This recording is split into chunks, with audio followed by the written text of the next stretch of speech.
Ito nga pala ang daing o tuyo na ginawa ko.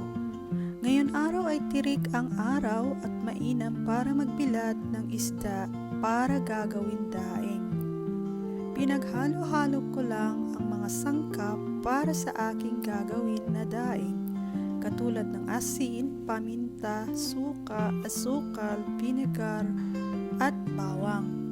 Hindi ko binababad ang mga isda sa pinaghalo-halong sangkap dahil kapag binababad ang isda bago ibilad ay lalong tumitigas. Hindi ko na pinakita ang proseso kung paano ko hinugasan at biniyak ang mga isda. Siguro naman alam natin lahat na bago ibilad ang mga isda ay huhugasan at lilinisan muna ang